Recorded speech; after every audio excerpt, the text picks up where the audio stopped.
On February 28, 1995, 20-year-old Kim Antonakis sat in front of her mirror getting ready to go out for the night in Brooklyn, New York. Kim had long, curly brown hair that matched her brown eyes, which were actually the only part of her appearance that she was never happy with. So she put on her favorite pair of gold earrings and leaned in close to the mirror to add the finishing touch, her blue contact lenses. Putting in those blue contacts made Kim feel like a different person. By day, she was a reserved college student who studied, did well in school, and worked hard at her part-time job. But by night, she was free and a bit wild, and men could not keep their eyes off of her or her blue eyes. Kim took a final look in the mirror and then walked through her ground floor apartment, a place most people her age in Brooklyn would have been jealous of. It had 2 bedrooms, hardwood floors, and a private 2-car garage right across the street. Now, Kim alone could never have afforded this place, but luckily, her dad covered most of the rent. Kim looked over and saw her friends, April Deedley and Josh Torres, sitting on the couch watching TV. And April looked up and told Kim how pretty she looked and told Kim to go out and have a great time. April and Josh had been staying at Kim's place with their 2-year-old son for the last couple of weeks while the floors got refinished in their apartment. Kim loved getting to spend time with April and her little boy, but really, she was glad that Josh was there. Having a strong man in the apartment made her feel safer, and for most of the past month, Kim had not felt safe at all. In early January of that year, Kim had met a guy named Vladik who actually went by the nickname Psycho. He was Russian, he was very good-looking, and he was a bit older than Kim. At first, Kim thought Psycho was one of those ironic nicknames, like when a really big guy gets called Tiny or something, because Psycho seemed like a lot of fun. He was laid back and really nice when they had met, but recently, that had all changed. Kim said goodnight to April and Josh, she put her coat on, and walked outside. It was about 40 degrees Fahrenheit, which wasn't bad for a New York winter, but still, Kim felt a bit cold. She glanced up and down the street, looking for strange cars parked nearby or headlights coming down the road. Psycho had really begun to live up to his nickname starting about a month before, when Kim and Psycho had taken a quick trip to Florida together. Now, Kim had thought this getaway was just kind of a casual chance to go hit the beach and have some fun, but apparently Psycho saw things very differently. Because when they got back to New York, he got Kim's name tattooed on his leg, and then he proposed to her. Kim had broken things off right then. A marriage proposal was way too fast and way too serious for her. But since this breakup, Psycho had been basically stalking her. He called Kim constantly, and he came around and literally shouted at her from outside the apartment. And lately, Psycho had been showing up more and more often at her apartment because he had discovered that Kim had gotten back together with one of her ex-boyfriends, and so he was very jealous. And so Kim scanned the street one more time and saw that no one was there, and so she took a deep breath like she was trying to relax herself. Then she walked to her garage, opened up the garage door, and then slid inside of her white Honda Civic car and cranked up the stereo. She loved all kinds of music, but hip-hop was her favorite when she was going out. Kim drove about 15 blocks to pick up her friend, and as she did this, she refused to let thoughts of Psycho come into her head because that would ruin her night, and she didn't want that. And so after getting her friend, the 2 young women had a great night out. They ate dinner and then eventually ended up at a club where they danced all night until the place shut down at about 4 a.m. on March 1st. Kim drove her friend home, and even though Kim was extremely tired from being out all night, she was in a great mood. And then after dropping her friend off, a few minutes later, Kim pulled into her own garage. By this point, Kim's contacts, her blue contacts, were starting to hurt her eyes. All she wanted to do was just take them out and fall asleep in her bed. She actually had to work later that day, so she really needed to get a few hours of sleep. Kim stepped out of her car, but immediately she froze because she heard something in the darkness. She turned, but she couldn't see anything, and then she heard a noise from the other side of her garage. Terrified, Kim just clutched her keys in her hand and rushed towards the open garage door.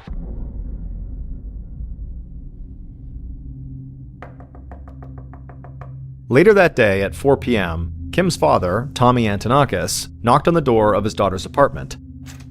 Kim's friend, April, opened up the door, carrying her son in her arms, and she could tell right away that Tommy was upset. She asked him what was going on, and he said he hadn't heard from his daughter all day. Tommy stepped inside the apartment, and at the same time, April's boyfriend, Josh, came over to say hello, but he also could see how upset Tommy looked, and so Josh just stayed quiet and kind of waited to be told what was going on.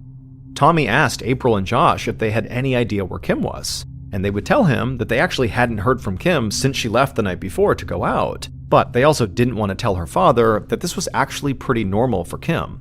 Josh and April figured that Kim had either gone home with the guy she met or maybe stayed out super late and crashed at her friend's house. But then Tommy told them that his daughter had not shown up for work that day. Kim actually worked for her father's girlfriend, and the girlfriend had called Tommy that day to let him know she was not in. At this, April and Josh both got very concerned looks on their faces. As much as Kim liked to go out and party and have a good time, she was also very responsible when it came to school and work. She would never just not show up for work without calling.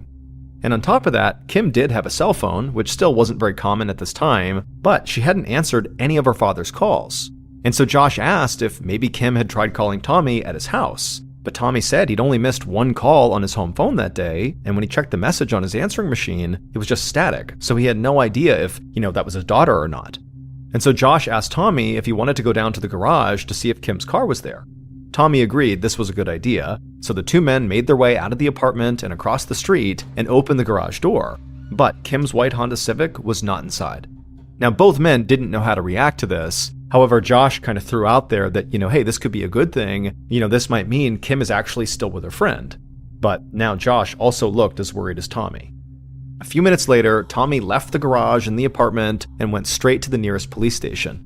And when he got there, two officers listened to his story, but they told him that even though of course he was concerned, that realistically, an adult woman who hadn't even been gone for 24 hours at this point did not warrant a missing persons report, at least not yet. But Tommy begged them to please at least go to his daughter's apartment to see if maybe they could find anything out of the ordinary. And now at this point, Tommy was so distraught that the officers were actually worried that he might have a total mental breakdown right there in the station. And so they told him, okay, we'll swing by your daughter's apartment and have a quick look around. And so a little later that afternoon, Tommy stood outside of Kim's garage while the officers searched inside the garage. And at some point, one of the officers knelt down and waved his partner over because he had found a gold earring laying on the ground. And when Tommy heard this, he lost it. He said this had to be proof something bad happened to his daughter. The officers tried to calm him down, telling him, hey, her earring could have just fallen out when she got into the car. That's not totally out of the realm of possibility. But they did tell Tommy they would now issue a search for her vehicle and let him know if they found anything. Tommy then gave the officers a photo of Kim and said she had two distinct tattoos that people might have noticed, depending on how she was dressed. There was a scorpion on her left thigh and an infinity symbol on her lower back. The cops said they'd keep Tommy informed and then headed out. Tommy immediately went back to Kim's apartment, and when he got inside, he said to April and Josh that he knew something was wrong here and he didn't think the police were taking him seriously. And so he asked Josh if he would help him put up missing person flyers with Kim's picture all around the city, and Josh said, yeah, whatever you need, I'll help you. And so while the two men laid out their plan for these missing person flyers, April contacted the friend that Kim had gone out with the night before. And the friend said that, her and Kim had stayed at the club until around 4 a.m. when it closed, and then afterward, Kim had dropped her off, and that was the last the friend had seen Kim. And so after April relayed this information to Tommy, Tommy became convinced that this, in conjunction with the earring that was found in the garage, meant something must have happened to Kim in the garage right when she got home after dropping off her friend. And so Tommy looked at Josh, totally despondent, and said they were already running out of time if they wanted to find Kim alive. On March 3rd, so 2 days after Kim had gone missing, Kim's mother arrived in town. Over the last 2 days, her ex-husband, Tommy, had continued to put up flyers all around the city, and the police had really ramped up their search for Kim and her car, but nobody had any idea where Kim was. So that's why Kim's mom had come to New York to conduct a search for her daughter in her own way. Kim's mother walked through a small row house in the Bay Bridge neighborhood of Brooklyn, and the house was dark and smelled of incense and candles. She stepped through a curtain at the back of the house and entered a room where a woman with long dark hair sat at a small wooden table. This was the psychic Kim's mother had come to see. The psychic told Kim's mom to take a seat and then asked her how could she help. Kim's mom fought back tears and said her daughter had not been seen in days. She put a photo of Kim and a few of Kim's personal belongings on the table, then she pulled out a small tape recorder from her purse and asked the psychic if she could record this session. The psychic nodded and then touched the objects that belonged to Kim. Then the psychic closed her eyes and took a deep breath. For a minute, the only sound in the room was the hypnotic click of the spinning tape in the tape recorder. Then the psychic opened her eyes and began talking. She said to Kim's mother that Kim was alive, but she was no longer in Brooklyn. She was tied up in some place cold and dark, maybe a basement. Then the psychic looked up like she was trying to see something in the room that was invisible to everybody else, and she told Kim's mom that different letters had begun to appear in front of her, and one of them was a big letter T. A moment later, the psychic sort of came out of her trance, and at this point, Kim's mom hit stop on the tape recorder. Later that day, Kim's mom met with April, Josh, and Kim's ex-boyfriend, Jay Negron, at Kim's apartment. Kim's mom knew that her daughter had started sleeping with Jay again, even though Kim didn't really like him. Kim's mom didn't think this was a good idea, but she was happy to see that Jay was there and willing to help. Kim's mom took out her tape recorder and said she had come from a meeting with a psychic. Jay stifled a laugh and glanced over at Josh and April, but they looked like they were taking this very seriously. The recording started, and Jay quickly stopped smirking. The psychic's voice on the recording sounded eerie, like it was coming from someplace far away. And when the psychic got to the part about seeing the letters in the room floating around, everybody got a deadly serious look on their face. April didn't want to say anything in front of Kim's mom, but she thought the letter T that the psychic saw clearly pointed to a particular person, Kim's father, Tommy, T for Tommy. At 2 a.m. on March 4th, 3 days after Kim had gone missing, a man woke up at his house in Queens, New York, about 30 minutes from Kim's apartment. The man smelled smoke, so he rushed out of his bedroom, but he quickly realized the smoke was not coming from inside of his house. So the man ran outside and looked down the street, and flames engulfed an old wooden 2-story house down the block, and smoke was pouring out of the windows. The man ran back inside and called 911, and he would tell the operator that the house that was on fire had been abandoned for a long time, but there could be squatters inside, so it was possible there were people in immediate danger right now. So the operator said they would send fire and rescue right away. Soon after that, fire trucks roared down the street with their sirens wailing, and they arrived in front of the abandoned burning house. Firefighters got right to work, and luckily, once they got inside, they could tell the house did seem to be empty, and they were able to put out the flames quickly. But then several firefighters walked through the now smoldering house to try to discover what the source of the fire had been. And one of them led the way down the stairs into the basement of this building, and he quickly told the others to stay back. He had seen some terrible things on this job, but what he saw in the basement was the worst he had ever seen. The others called down to him and asked if he was okay, and he just turned and shouted up that they needed to get the police down here right away.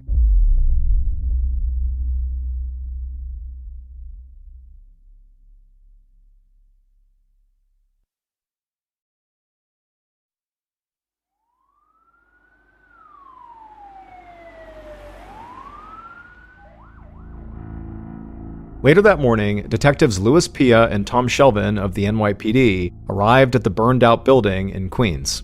Other cops thought that Pia and Shelvin made the perfect team. Pia could talk to anyone and seemed like their best friend right away, or maybe their favorite uncle. He was known on the force for getting guilty people to quickly confess to their crimes, because they suddenly just wanted to do the right thing and not let Pia down. On the other hand, Shelvin was quiet and methodical. Other cops said when he analyzed evidence at a scene, it was like he could transport himself to the moment of the crime and see exactly what had happened. Pia and Shelvin could still smell smoke as they walked through the burned-out house. They descended the stairs and stepped into the basement, and just like the firefighter, these two experienced New York homicide detectives could not believe what they were looking at. In the basement, slumped over in a burned-out chair, they saw an obvious corpse that was charred from the waist up. This person's clothes and their facial features had been completely and utterly burned off. The detectives walked closer to the body, and they were able to identify that the victim was almost certainly a woman, and she still had pieces of burned duct tape on her wrists that had been used to bind her hands behind her back. Detective Pia stared at the body. He knew it was not much of a consolation, but he said he hoped this poor woman was already dead by the time her body was on fire. Detective Shelvin crouched down to get a better look at the body, and as he did, he leaned in close, and he saw something on her left thigh that caught his attention. He shouted to Pia, and Pia also crouched down next to him. Through the very badly burned skin on this woman's leg, the detective saw a scorpion tattoo. The two detectives walked around the chair, which had actually mostly survived the blaze intact, and they looked at the woman's back. Most of the skin was completely charred, but a small piece of skin on her lower back was not as badly burned as the rest of her. And that's where the detectives saw the infinity tattoo. Pia called into the station and was quickly put in touch with an officer who had been working a missing persons case in nearby Brooklyn. And the officer said those two tattoos that were found on the victim inside the basement matched the description of a young woman who'd been missing for a few days in the area. Pia knew he would need to get dental records to actually confirm everything, but he knew deep down they had just discovered the body of Kim Antonakis. The following day, detectives Pia and Shelvin met with April and Josh at their own apartment. The couple had moved out of Kim's apartment so her mother could stay there, and so now Josh and April, who were very shaken up, took turns speaking to the police about what happened to their friend, while the other parent would stay with the son. Pia and Shelvin wanted to know about any close relationships Kim had, particularly romantic or sexual relationships. Something about the horror and brutality at the crime scene had made the detectives think that maybe an angry or jealous boyfriend was the most likely culprit. April and Josh, who again were kind of shell-shocked by everything that had happened, basically said the same thing to police, that Kim had begun seeing her ex-boyfriend Jay again, but honestly that did not seem very serious. However, there was one person they felt like the cops needed to speak to right away, and that was Kim's other ex-boyfriend, whose nickname was Psycho. Now, the detectives couldn't believe this guy actually referred to himself as Psycho. It was like advertising yourself as a violent criminal. But then, after talking to April and Josh about how psychotic Psycho really had been after stalking Kim and being totally maniacal after she had broken up with him, well, the detectives were pretty sure they had the perfect suspect who, maybe his nickname was right on brand.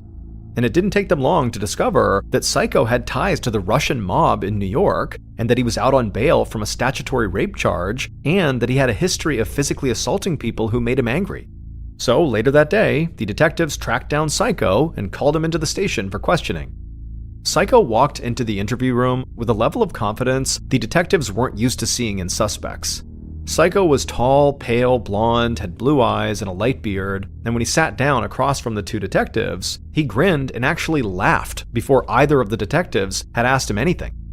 Detective Pia told Psycho that Kim Antonakis had been murdered, and after that, Psycho just stared at Pia, completely calm and unaffected. And so Pia eventually broke the silence by asking Psycho how he knew Kim, and at this, Psycho smiled and laughed again. And then he said, the name Kim rings a bell, but I can't really picture her. Pia smiled right back at Psycho and asked, hey, if you don't know who Kim is, then why do you have her name tattooed on your leg? Psycho leaned back in his chair and got a look on his face like this was the most ridiculous thing he'd ever heard. He said he did have the letters K-I-M tattooed on his leg, but it wasn't for this girl Kim. It stood for something that wouldn't make sense to these detectives. It was just a positive phrase that inspired him. The detectives looked at each other, and they almost started laughing. Psycho's act would be entertaining if he wasn't a murder suspect, so Pia leaned in and told Psycho to stop lying. The police knew Psycho had been coming around Kim's apartment after she broke up with him, and also several people had told the detectives that they had seen Psycho physically on Kim's block the day she disappeared. At this, Psycho lowered his eyes and dropped the tough guy act. He admitted to not only knowing Kim, but also dating her at one point, but he still insisted his tattoo had nothing to do with her and that their relationship wasn't actually all that serious. And then he told the detectives that he really had nothing to do with her death. By the end of the interview, despite Psycho seeming like a totally psychotic and very likely suspect, the detectives did not have enough information to actually hold Psycho, so they let him go. However, based on his criminal record and his connection to the victim, they were able to secure a warrant to conduct surveillance on him. The detectives hoped that surveillance would pay off quickly, but in the meantime, they decided to move on to another one of Kim's ex-boyfriends, Jay. A few days after Kim's murder, the detectives met with Jay at the station, and they had a much easier conversation than they'd had with Psycho. Jay told them that he and Kim had been dating for a while, and even though they split up for a time, they had been back together at the time that Kim disappeared and was ultimately killed. The detectives both took note of this. April and Josh had made it sound like Kim was sort of back with Jay, but it wasn't serious. They were just sleeping together, and so maybe this upset Jay. Maybe he wanted more from her. Maybe he did want to be fully back together, and, when Kim didn't want that, maybe he got angry and kidnapped and killed her in a rage. But the detectives didn't let on what they were thinking. Instead, they just let Jay keep on talking. And eventually, Jay would say that there was actually someone the cops needed to look into. At this, Pia raised his hand to stop Jay and said, yep, they'd already spoken to Psycho, but Jay shook his head. He wasn't talking about Psycho. The cops needed to investigate Kim's own father, Tommy. The detectives looked at each other surprised. Tommy had rushed to the police first, and he had been trying to find his daughter even before the NYPD launched a full-scale search. And Tommy, by all accounts, had been devastated the second he found out his daughter could be in trouble. So Pia asked Jay why on earth would he think Tommy had anything to do with what happened to his daughter. Now, Jay did not want to say the real reason that a psychic had told Kim's mother about seeing a letter T floating in the air, because he figured the detectives would laugh in his face if that was his reason for suspecting Tommy. And so instead, Jay lowered his voice, like he was afraid somebody could be listening to him, and he told the detectives that he was pretty sure Kim's father, Tommy, had connections to the mafia. This seemed completely out of left field to the detectives, but Jay said he knew the family pretty well, and he really was not making this up. All they needed to do to confirm this was just look into Tommy's businesses. The detectives chatted with Jay for a bit longer, and then eventually they wrapped up the interview and thanked Jay for coming in and sent him home. After he was gone, the detectives struggled with what they had to do next. The idea of interrogating a father who had just lost his daughter in such a violent, horrific way made both detectives feel sick. But unless the cops surveilling Psycho found something basically right now, they had to keep digging if they were going to find out what happened to Kim.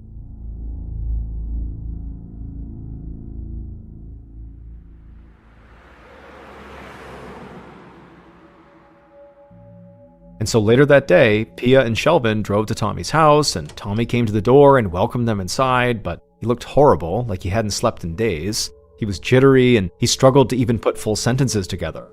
And then Pia told Tommy they were actually there to question him. And at this, Tommy lost it. He screamed that they were just wasting their time while his daughter's killer clearly was out there roaming the streets. And if they knew how to do their jobs, they would not be questioning him about the murder of his beloved daughter, the person who meant more to him than anybody else in the world.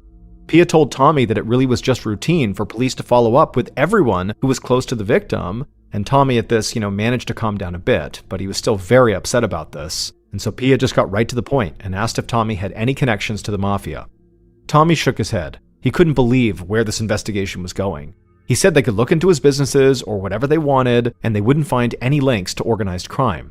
He said yes, he did happen to have an office near the office of famous New York mobster John Gotti, and he had met some of Gotti's people in passing a couple of times, but that was it. There was no actual connection to the mafia.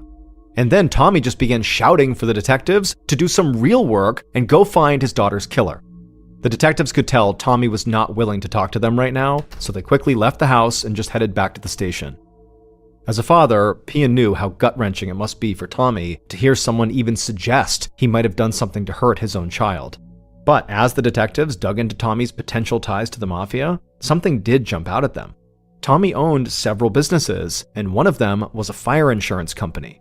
Detective Shelvin said that, regardless of whether Tommy had mafia connections or not, as someone who dealt with fire insurance professionally, he would likely know how to burn a house down and leave nothing traceable behind. And if the guy in Queens hadn't smelled smoke and woken up when he did, there was a chance firefighters would have not stopped the blaze before it basically totally consumed Kim's body. Pia hated to even consider this theory, and he still hoped it was just a matter of time before Psycho or somebody else made a mistake and proved that Tommy had not murdered his own daughter. But as the days went by, police didn't seem to be getting closer to pinning down Psycho or anyone else. The case was just wide open. Police did, however, finally locate Kim's abandoned car miles away from her apartment, but it had been completely wiped down, so there were no prints to point the detectives in the right direction. And so soon, months went by with no new leads, and Pia and Shelvin felt like they were running out of ideas. So they engaged in what they called, quote, shoe leather work, end quote, literally walking the streets around Kim's apartment and the house in Queens where she had been found, knocking on doors and talking to anybody they could. It felt like a very thankless job. But then, in June of 1995, so 3 months after Kim's murder, the detectives got a call from a police officer in the Queens neighborhood they'd been walking around in, and they would tell the detectives that another body had turned up. And this body was a young man who had been murdered in the street, literally, mafia execution style. Pia and Shelvin got the victim's details and then sped to his house in Queens. When they got there, the victim's mother let them in and said they could look around to see if they could find anything that would help their case. She told them that she had no idea who had killed her son. However, she did tell them her son had begun hanging around what she considered to be a bad crowd. Pia sat and spoke to the very upset mother some more while Shelvin searched the house. And at some point, Shelvin got to a room at the back of the house and he looked out the window, and just over the fence, he could see the backyard of the abandoned house where Kim's body had been found. Shelvin walked back through the house and asked the mother if she'd ever seen anybody going in or out of that abandoned home, or if she knew if her son had ever gone in there for any reason. And the woman said, she hadn't seen anybody go in there for well over a month and really couldn't imagine why her son would have gone inside either. The detectives thanked her for her time, and then they headed back to their car. And once they got in there, they both agreed there was just no way this could be a big coincidence, that this young man who had been murdered mafia style just happened to live right behind the abandoned house where Kim had been murdered. And with all this talk about the mafia connection to Kim's murder, it just felt like this young man's murder had to be connected to Kim's in some way. They just didn't know what that way was. On September 3rd, 1995, so 6 months after Kim's murder, Detectives Pia and Shelvin sat at their desks and went over their notes like they had been doing almost every day since the murder. They had found a possible connection between Kim and that young man who was the shooting victim in Queens, but nothing concrete had come out of that yet. On top of that, Psycho, despite being under surveillance, had not shown his hand in any way, and also the detectives had discovered that Kim's father, Tommy, really had absolutely no discernible ties to the mafia. So at this point, none of their leads had panned out. However, the detectives refused to say that Kim's case had gone cold, but they admitted it was, at the very least, lukewarm. But just then, the detectives heard shouting and crying down the hall. They looked up and saw an officer leading a blonde woman towards them. The officer had an apologetic look on his face, and he said, this woman claimed to have vital information regarding Kim's murder, and she kind of barged her way down here. Now, a lot of people had made similar claims over the past several months, so Pia and Shelvin understood why this officer was hesitant to let this woman come down and talk to them right away, but they stood up and they could see how upset this woman was. Also, it looked like she had some serious bruising on her cheeks and around her eyes. So the detectives walked over to the woman and wanted to make sure she didn't need immediate medical attention, but the woman shook them off and said she needed cops, not doctors. Pia nodded and said, "Okay, well, what's your name?" And she smiled through tears and pointed to her hair and said everyone just called her Blondie. Pia smiled back at her and asked her to tell him and his partner, what's going on here. Blondie took a deep breath and stopped crying. She said that morning, she and her boyfriend had gotten into an argument. Blondie said she was sure he was cheating on her. And so she got very upset and angry and began yelling at him, but instead of just yelling back at her, her boyfriend grabbed a shovel and hit her with it. Blondie fell to the floor and thought her boyfriend was going to literally kill her, but he ended up just running outside, stealing her motorcycle, and speeding off. Pia told Blondie, I'm so sorry, and then told her she really ought to go get some medical attention, but then he also asked her, what does this have to do with Kim's murder? Blondie glanced between Pia and Shelvin and took a deep breath, and then she said, while she was on the floor after being struck by the shovel and thinking she was about to be killed, her boyfriend, before running off, leaned down, got into her face, and told her he had already set one woman on fire and he would have no problem doing it again. The detectives asked Blondie who her boyfriend was, and when she gave them the name, they knew he had been telling Blondie the truth about previously burning someone because they knew her boyfriend had to be Kim's murderer.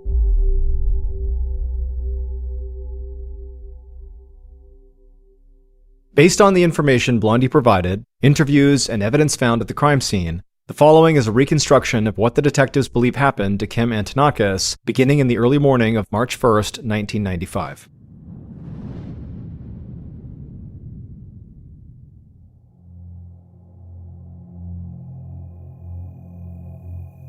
On March 1st, at about 4 a.m., the kidnappers sat crouched behind a parked car a few feet away from Kim's garage. It was getting colder outside, and the kidnappers were tired of waiting. Finally, they saw a white Honda Civic coming down the street, and they knew it had to be Kim's. And so the kidnappers stood up, and after confirming it was hers, they ducked back down. They were wearing all black clothes, gloves, and face masks, so they remained hidden in the darkness. From their crouched position, they watched as Kim's car pulled into the garage, and they waited right outside. Once the overhead light inside of the garage went out, each of the kidnappers crept inside and crouched down on opposite sides of Kim's car. The hip-hop music from inside the car cut out, and then Kim turned off the engine. At this point, the kidnappers were totally still, fixated on the driver's side door. The door opened and Kim stepped out, but immediately she stopped, because when she looked to one side of the garage and then the other, she saw something moving around, she heard something, it scared her, and so she began rushing towards the open garage door. At this point, one of the kidnappers leapt out of the darkness and surprised Kim from behind. They wrapped their arms around her, but Kim screamed and thrashed with her elbows and almost broke free. She scraped her long fingernails down the kidnapper's arm and thrust her keys at the kidnapper's face. And finally, the kidnapper's grip loosened and Kim got away. Kim made a break for it, but at this point, the other kidnapper leapt at her and brought her to the ground. It was at this point one of her earrings fell out and landed on the ground. Kim kept on fighting, but the kidnapper now had her pinned, and then suddenly Kim's head slammed against the ground, completely stunning her. The kidnapper on top of Kim turned her over onto her stomach and pulled her arms behind her back.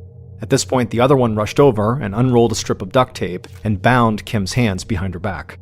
Then both kidnappers flipped her back over.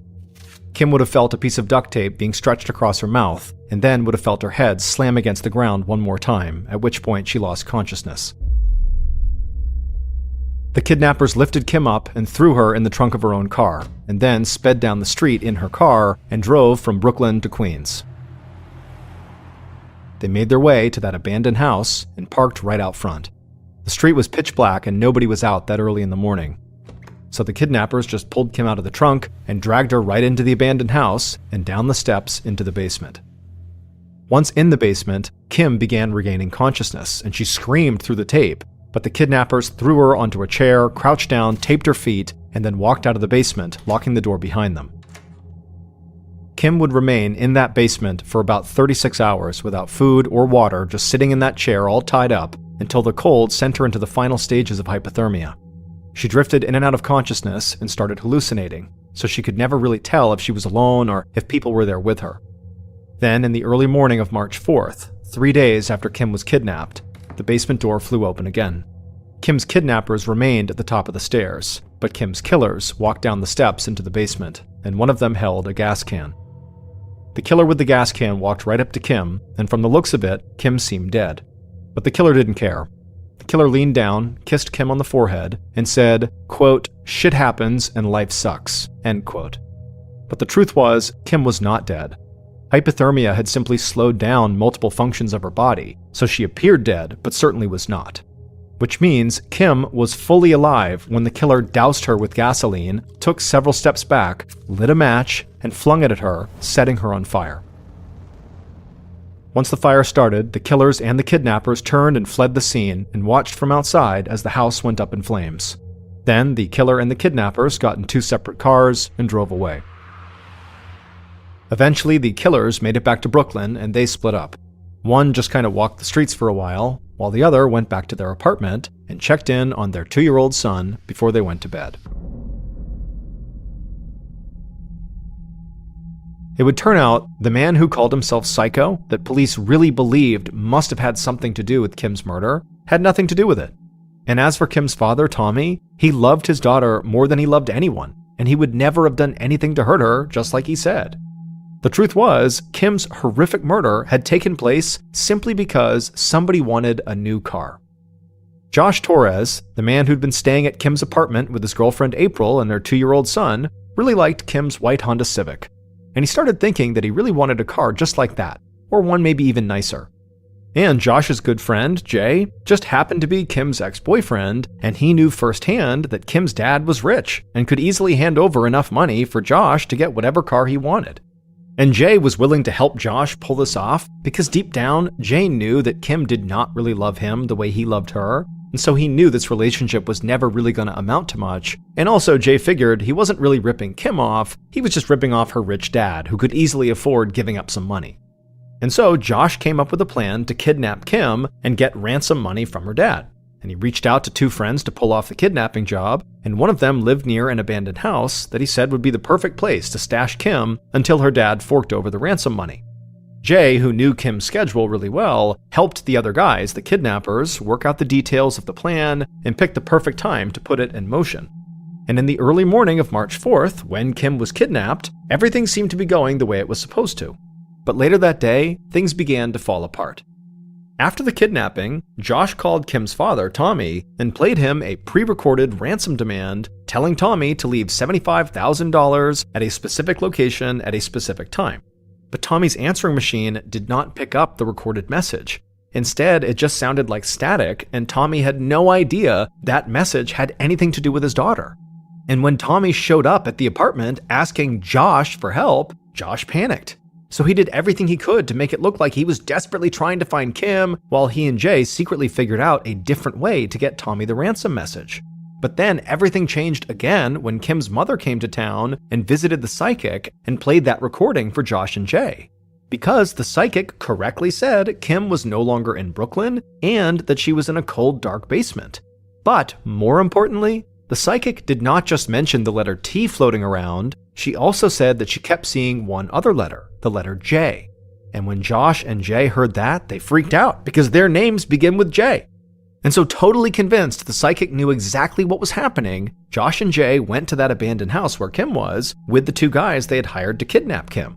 Josh had picked up a gas can on the way over, claiming they would just move Kim to a different location and then burn the abandoned house down, kind of destroying evidence. But investigators would never know if that was actually Josh's intention. Because when Josh saw Kim in the basement and thought she was dead, even though she wasn't, she was just hypothermic, Josh would say he felt like the only way to deal with the situation was to light her on fire and burn her body along with the house, destroying all evidence. But of course, Kim was actually alive. Detectives Pia and Shelvin had actually begun to suspect Josh and Jay when that dead young man turned up in Queens, the guy who was shot out in the street, mafia execution style. That young man, who would turn out to be one of Kim's kidnappers, had connections to both Josh and Jay. But it was ultimately Blondie, the woman who had been attacked by her boyfriend, who broke the case wide open. Because Blondie's boyfriend at the time was Josh. Not long after Kim's murder, he had left April and their kid and started seeing Blondie. Police arrested both Josh and Jay, and Detective Pia very quickly got Jay to tell him absolutely everything that had happened. In fact, Jay cut a deal with the prosecution and would only serve 2 years in prison. As for Josh, he was not found guilty of the execution-style murder in Queens of that young man. However, he was found guilty of kidnapping and murdering Kim and was sentenced to 58 years to life in prison. On November 2nd, 1848, a German doctor named Karl Heinrich August von Bureau was just opening up his private medical practice in East Prussia when a teenage boy burst in through the doors looking totally frantic. Before the doctor could ask any questions, the teenager blurted out that another boy in town needed his help right now. When the doctor asked, what does the boy need? The teenager would say, well, the boy is honking like a goose. For a second, Dr. von Bureau thought this might be a joke, but then he saw the look on the teenager's face and he could tell he was very upset and very serious. So the doctor grabbed his bag and he ran outside with the teenager and they hailed a horse and carriage and they told the driver to hurry up. When Dr. von Bureau and this teenager arrived at the honking boy's house, the honking boy's mother came running outside looking totally flustered and she flagged down the doctor and then brought him inside her house. And as she led the doctor through the home towards her son's bedroom, she explained what was going on. She said her 12-year-old son had been outside playing with his friends when suddenly he had developed this really intense coughing fit, kind of out of nowhere. And then finally, when the coughing stopped and the boy tried to breathe in, his throat made this horrible honking sound. And so her boy had come in the house honking with every breath. And so kind of in a panic, the mother had opened up her son's mouth and looked inside, but she hadn't seen anything. And she knew her son was not sick. There were no other symptoms really at all that were concerning about her son. It was just that he was honking. Now, for a while, the mother thought this would just kind of clear up, that maybe it was just kind of some byproduct of coughing really, really hard. But now it had been 18 hours and the boy was still honking with nearly every breath, which is why she had finally told the teen to go get the doctor. When the mother let Dr. von Bureau into her son's bedroom and he got a look at the honking boy, he couldn't believe how terrible the boy looked. His face was all swollen and kind of bluish, and he was sweating profusely, and when the doctor watched him try to breathe in, not only did he honk, but also very clearly this boy was really struggling just to breathe. So it was more than the sound, it looked like he was suffocating. And so the doctor rushed over to the boy and told him to open up his mouth. The boy did, and the doctor looked into his mouth, but there was nothing he could see that was blocking his airway. And so the doctor just put his finger into this boy's mouth and he reached down inside, and suddenly he felt something lodged in the boy's throat that was small and hard. And he couldn't quite grab it, so he grabbed his forceps, which are kind of like big tweezers, and he reached back into the boy's mouth, and he tried to grab this object that was clearly obstructing his throat, but the object was too slippery, and the doctor could not pull it out. And so the doctor is looking at this boy who's obviously struggling to breathe, and he's thinking to himself, if I don't get in there and get this obstruction out, this kid is going to die. And so the doctor made a decision right then and there to perform an emergency tracheotomy, which is a surgery where you basically cut a hole in someone's neck in order to create a hole in their throat to let air go in. But in this case, the doctor was just opening up his throat to try to get to this object. And so the doctor pulled out his scalpel and he performed the tracheotomy on this boy. He opened up his throat, and when he looked inside the hole into this boy's throat, he saw the obstruction. It was like this pink, small, hard object. And so the doctor just reached in, scooped it with his finger, and pulled it out.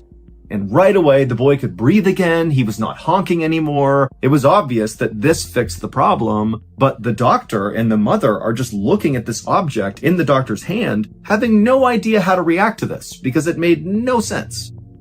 The object that was trapped in this boy's throat that was making him honk like a goose was a literal goose's larynx. The larynx is a hollow tube in your throat that helps you make sound. In humans, we call it the voice box. And right before this boy began honking, he was playing a game with his friends that involved taking recently severed goosenecks and blowing through them like they were trumpets. And at some point, as this boy was doing it, he began to cough for some reason. And on the inhale, during one of these coughing fits, he had this gooseneck in front of his mouth. And so when he inhaled suddenly, he inhaled the goose larynx. And so that was why he sounded like a goose. He literally had a goose's voice box in his throat. Luckily, the honking boy would make a full recovery.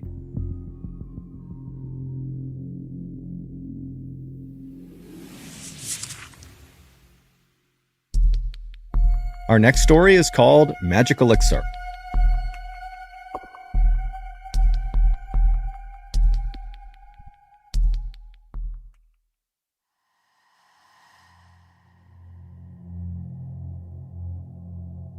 In the early 1900s, Eben Byers was a man who other people envied.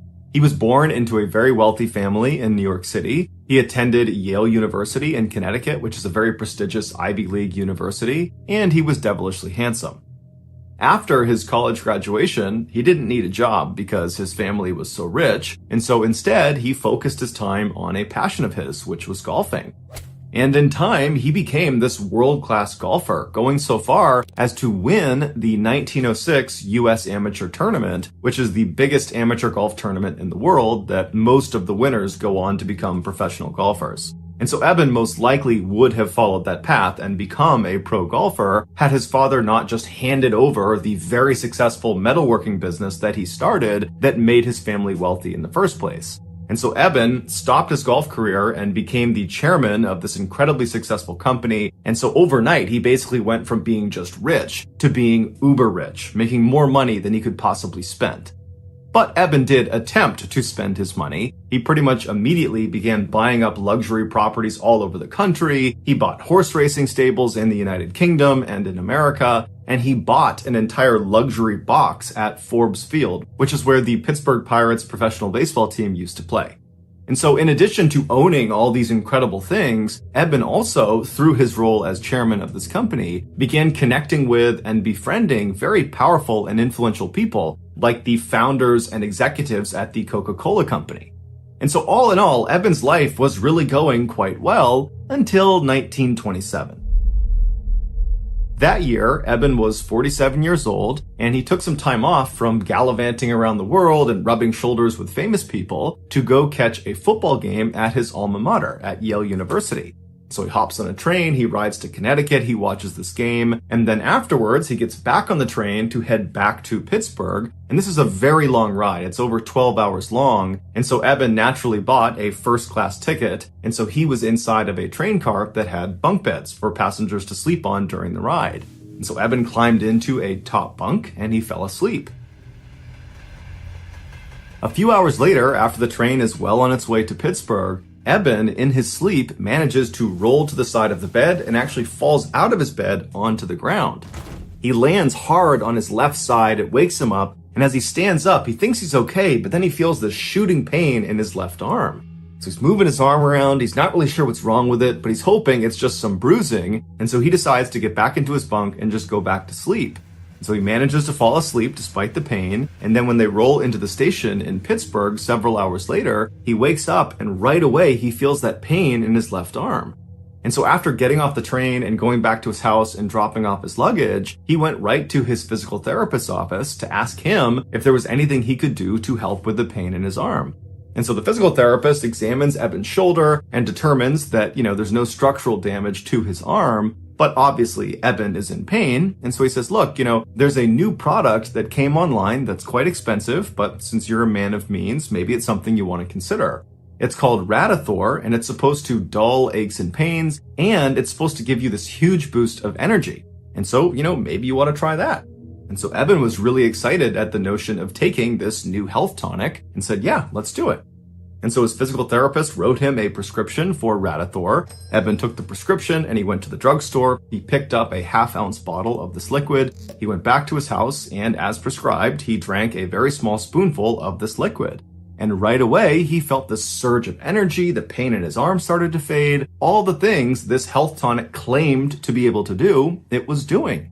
And so over the next couple of days, Eben very diligently every day took the prescribed amount, a very small spoonful of this Radithor, and every day he felt better and better and better. Not just the pain in his arm, but overall, he felt happier, he felt fitter, he felt alive, and he was attributing all those feelings to this miracle tonic. And so he began taking more and more of this tonic, well beyond what was prescribed, to the point where he was drinking 3 full bottles of Radithor every single day. And so for years he did this, and it was all going great until his jaw fell off. Literally, in 1931, one day, his lower jaw just separated from his skull and went slack. And so the reason this happened was because Radithor was actually just radioactive water. In the early 1900s, the radioactive element radium was believed to have highly curative properties with no side effects. And so naturally, at the time, dozens of health products were created with radium being their main ingredient. And Radithor was one of those products. It was literally just water and radium. And so after consuming over 1,400 bottles of Radithor over a 3-year period, Eben's body was finally just starting to disintegrate from the inside out. After he had his jaw surgically removed, along with large portions of his upper jaw, the rest of his body also just began to crumble. And so by the end of 1931, when his story was making headlines all around the world about the dangers of Radithor and really more specifically the dangers of radium, Eben had become completely bedridden and his skull was now beginning to disintegrate. There were holes forming all over his skull that were exposing portions of his brain. And so by 1932, Eben was dead. Eben was buried in Pittsburgh, and he was buried inside of a lead-lined coffin that was designed to absorb any of the radiation emitting from his bones. And then 30 years after he was buried, so in 1965, scientists actually exhumed his skeleton to see if it was still emitting radiation. And they determined it was still emitting the same levels of radiation as when he died. And they actually would ultimately figure out that radium, this radioactive element, has a half-life of 1,600 years. So what that means is Eben's body will remain highly radioactive for centuries.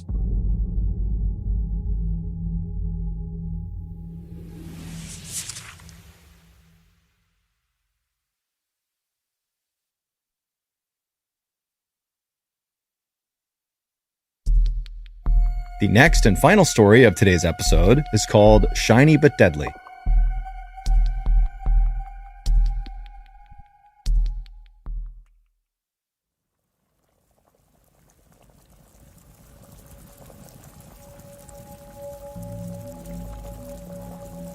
On the evening of July 3rd, 1992, 35-year-old George Decker was cooking in the kitchen inside of the apartment that he shared with his girlfriend in Jasper, Indiana. And as George cooked, he began to cough. At first, George thought it was just a little tickle in his throat that would go away, but as he continued to cough, this feeling, this sensation in his throat that was making him cough was only getting worse and worse. And this cough was not a normal cough. It was a deep, guttural, kind of rough-sounding cough that really hurt as he did it, and it kind of scared George, like he had never heard himself make this sound before. And in the other room, George's girlfriend, Juanita, she heard this very odd sounding cough. And so she came out into the kitchen to see what was going on. And when she got there, she found George leaning on the counter, barely able to catch his breath because he was coughing so much.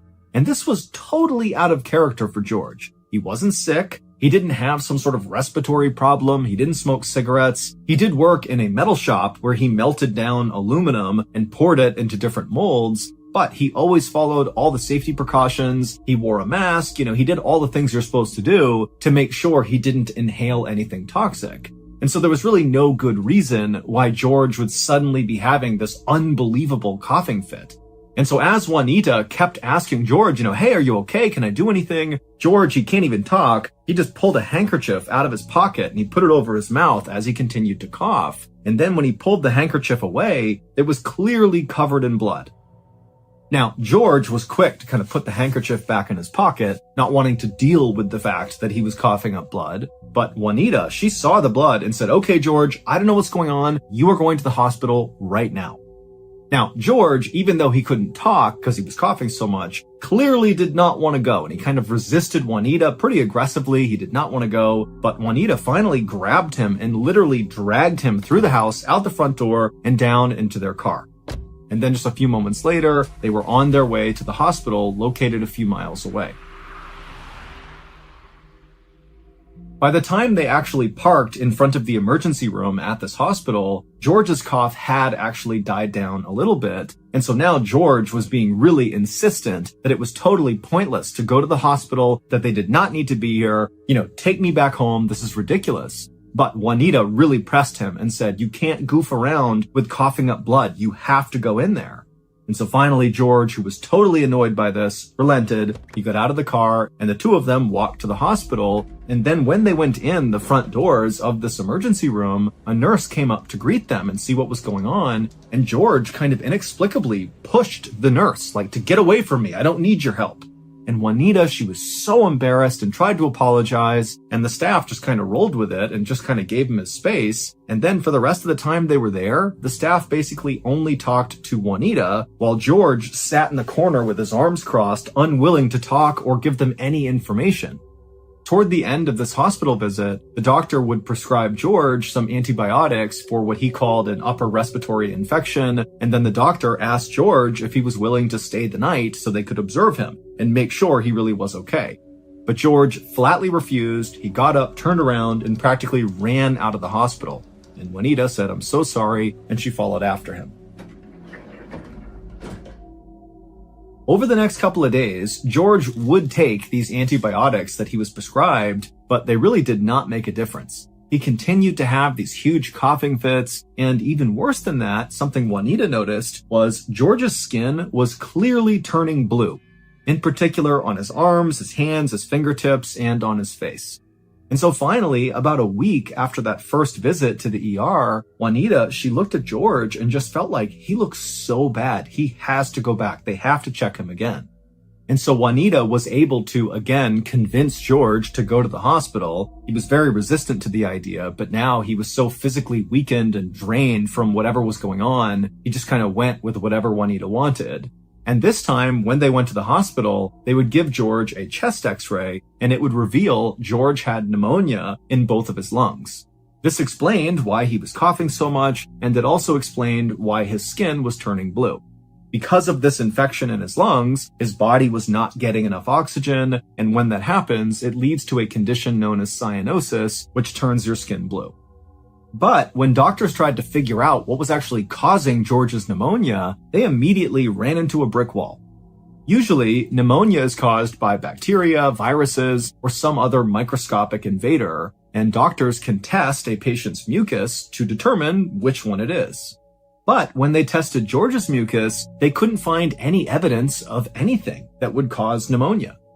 The doctors also ruled out aluminum pollution because he did work in a metal plant and could have been inhaling the aluminum when he melted it down, but he was negative for that. And then also doctors began looking into all these crazy other possibilities like strange fungus that maybe George had come in contact with that caused this, or, very rare viruses and bacteria. But no matter what the doctors thought of, when they tested George, it would come back negative. And so, with the exception of his x-ray that clearly showed he had pneumonia, every other test they ran on George made it seem like he was a healthy guy.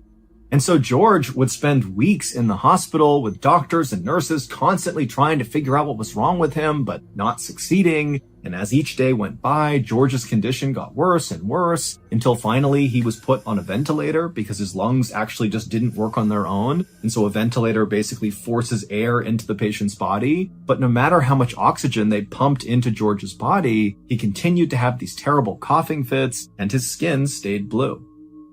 Finally, in October, so 3 months after George had first developed this coughing fit, he would pass away.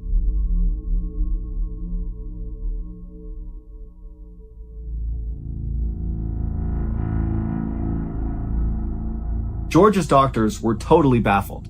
It did not make sense what had happened to George. He was young and healthy, and then something that was totally powerful and aggressive had wiped him out. And so the doctors knew they needed to figure out what that thing was and how to cure it before other people died from the same mystery illness. On October 8th, so 5 days after George passed away, an Indiana pathologist named Dr. Daniel C. Weaver, who was known for his ability to figure out unexplained deaths like George's, was called to the hospital where George died to perform George's autopsy. And when Dr. Weaver began the autopsy and looked inside of George, he could not believe how just absolutely ruined George's lungs were. Healthy lungs are sort of like cotton candy. The tissue is light and airy, which is perfect for transferring the oxygen we breathe throughout our bodies. But George's lungs were thick and heavy, and they were lumpy with scar tissue. I mean, they were totally useless. And so Dr. Weaver knew, George basically suffocated to death.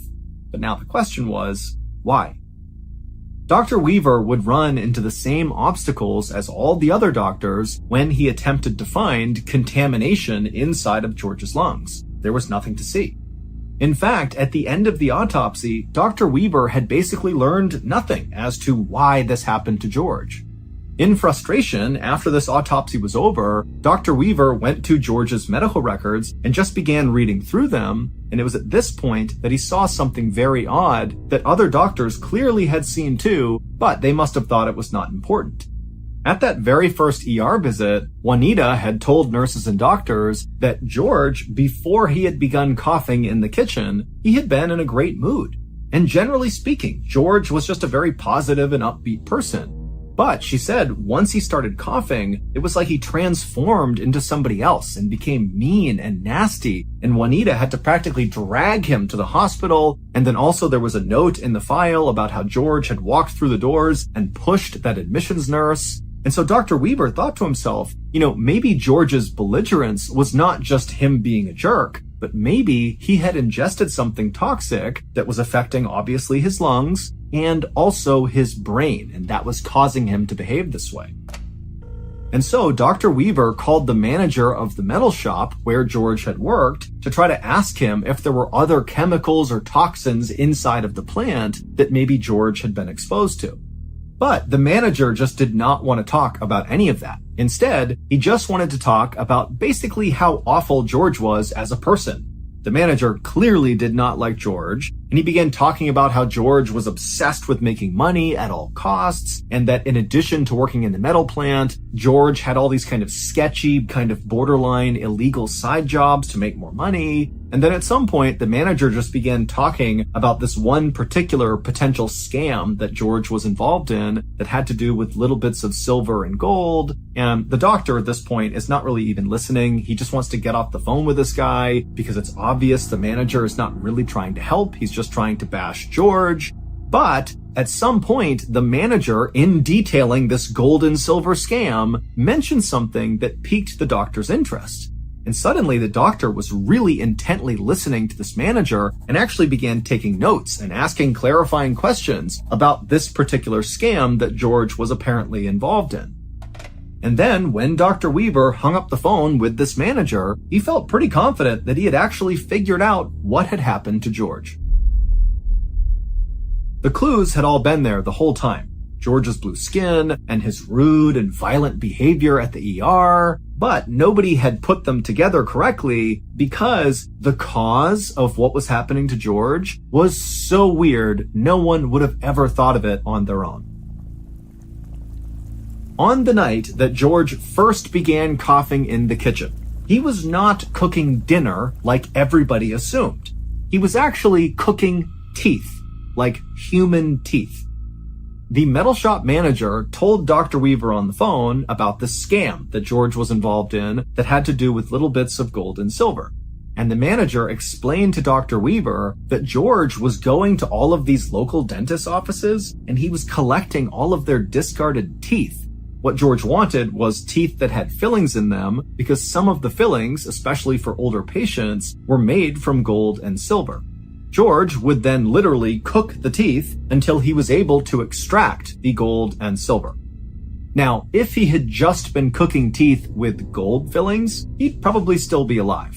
But because George also was cooking the teeth with silver in them, during that process of cooking the silver teeth, mercury gas was released and George would inhale the gas. And mercury gas is deadly. And so the gas went into George, it ravaged his lungs, and it also created these massive mood swings and mental disturbances, which explained why he became so nasty and mean when he got to the ER. Also, ingesting high levels of silver, which George was doing as well, can turn your skin blue. So in the end, George did not die from pneumonia, he died from mercury poisoning.